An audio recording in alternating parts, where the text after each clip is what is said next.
Hello everyone. The following content is based on people's personal experiences, whether it is paranormal or just plain scary. If this is something that you guys like, make sure to hit the notification button for more stories. Now, on to the stories. This is a story written by a Facebook user named Rachel. One night in New Zealand midnight, my brother and my mother went to the cemetery, where it is called Waigamite Cemetery. They came to where they saw a guy sitting on a bench, but turns out no face.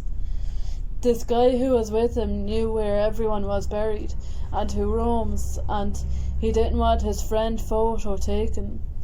My mother talked to this guy. He was like any other human being until he had to go. She watched him walk into a tree, but vanished. Was he a ghost? My younger brother was scared. He ran to the car. He saw a little girl ghost peeking out at him through bushes and smiled. He was so scared. So this place is haunted till this very day.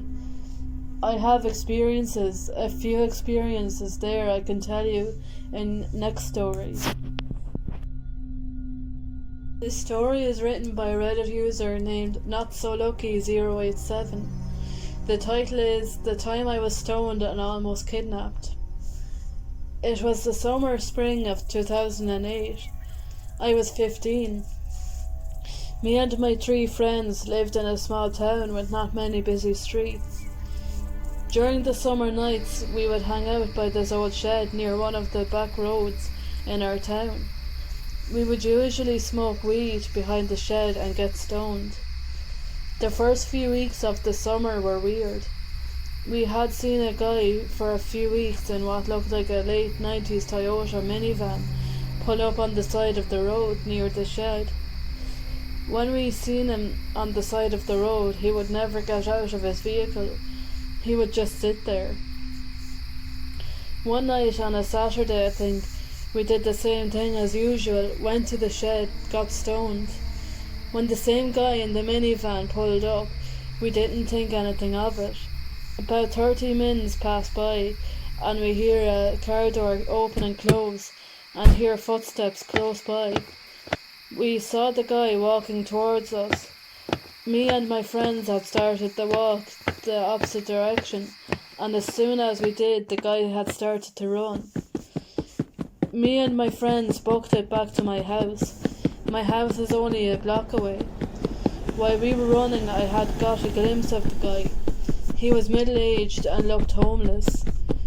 We had ran until we reached my house, adrenaline running through our veins.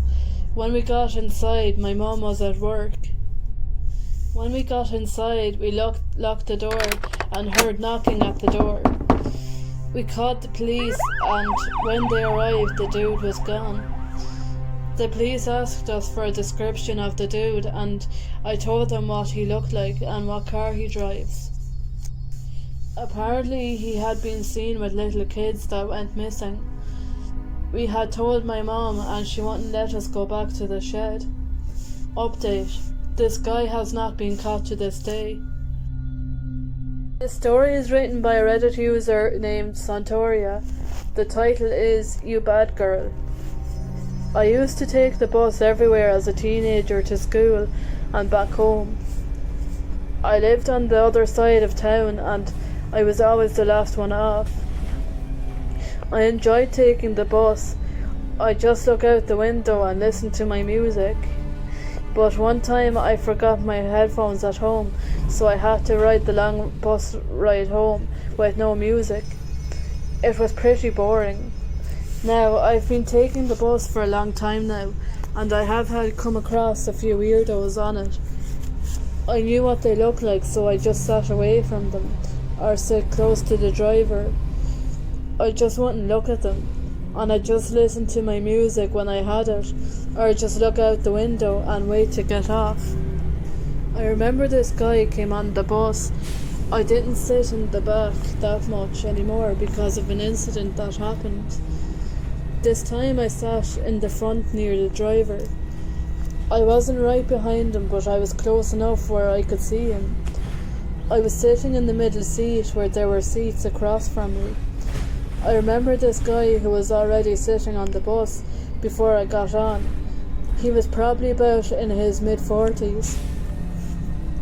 When I sat down in my seat, the guy was yelling from the back, "You bad girl." I wasn't sure at first why and who he was yelling that to. I honestly thought it was a joke at first, but I just turned my head and looked out the windshield. A few minutes later, he yelled it again. I just ignored him, but he kept shouting it, "You bad girl." The third time, I just turned my head to see who he was shouting at, and to find out that was a huge mistake that I made. I just made eye contact for a second. He made direct eye contact with me, and he said it again, "You bad girl." I felt really uncomfortable, and just ignored him again until the guy got up to come and sit right across from me. At this time, he was pretty much face to face with me, and he leaned into me and kept telling me, "You hag girl, you and girl, you bad girl." I didn't know what to do. I was going to sit up and move to another seat, but then he started kicking my foot, lightly, kind of like he was just goofing around with me. I was extremely uncomfortable at this point, and I just got up right away and moved to the back of the bus. I was sitting behind the bus doors, so I could just move right away when the bus came to a stop, to find out that was another huge mistake. The guy got up and followed me and sat right beside me. He just kept repeating himself over and over again, telling me I was a bad girl. I was getting really creeped out and extremely uncomfortable at this point. I ended up just pulling the cord because I couldn't take it anymore from this weirdo. Luckily, I wasn't that far from my house at this point, just a few blocks away from my house. The man ended up getting up when I stood up and let me get out of my seat. Thank God, but he wasn't done. He said it one more time, "You bad girl," and ended up smacking my backside as I walked past him. I just ran out of the bus doors. Keep in mind, I was only 15 at the time, and it was traumatizing. When I finally got home, my stepdad was in the kitchen, and I told him what had happened. He asked me what the man looked like, and I gave him a description of how the man looked. Short, grey and white hair, in his mid-40s and a bit of the heavy side, with glasses. My stepdad knew exactly who I was talking about. I forget the man's name, but my stepdad knew him. He actually lived in a neighbourhood same as me, which I thought was terrifying.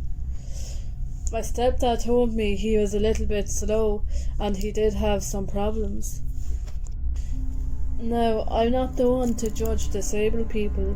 In fact, I have a few disabled people in my family.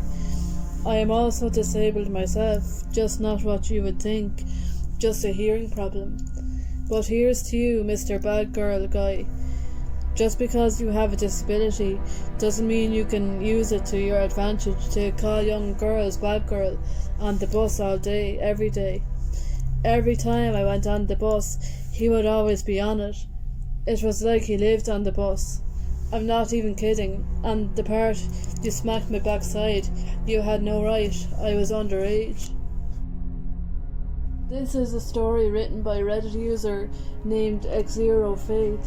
The title is From the Dark. The house sat at the end of a long dirt road and was surrounded by dense forest.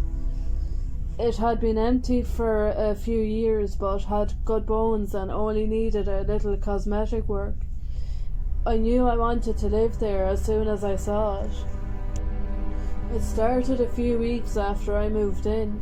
I sat on the back patio as evening turned to night, the sounds of the forest singing to me. It came to me suddenly that the song had stopped. Complete and total silence.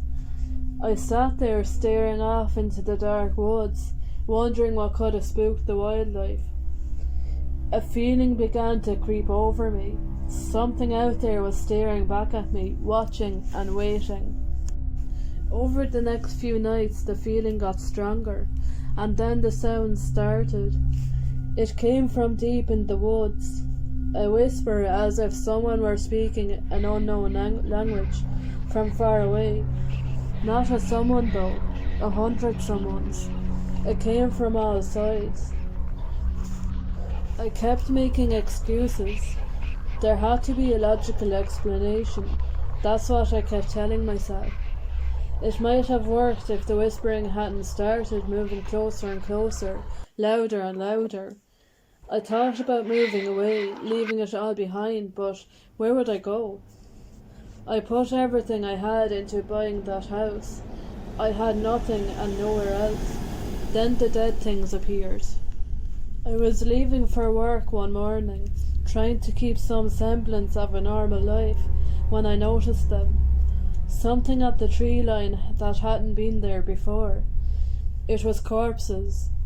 The mangled and half-eaten corpses of rabbits, squirrels, field mice and birds, like the gifts on your porch left by a cat, or some kind of offering. They were piled at the tree line all around the house. Hundreds of little dead things.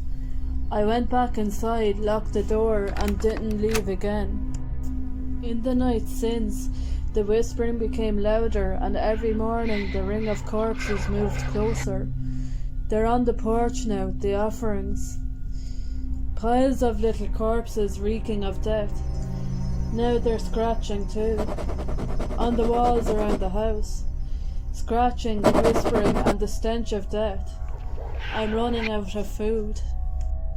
They were in my house. I started hearing the whispering from the hall outside my room, so I barricaded the door.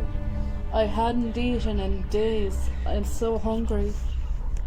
Somehow I managed to sleep, or maybe I passed out from hunger. It doesn't matter. I awoke in total darkness and could feel them standing around my bed. They were in my room. The putrid stench of death flowed over me like a river, and I could finally hear what they said. "Come with us, come with us." So I did. I'm not hungry anymore. Now we watch from the shadows, whispering from the dark, coming closer and closer to you.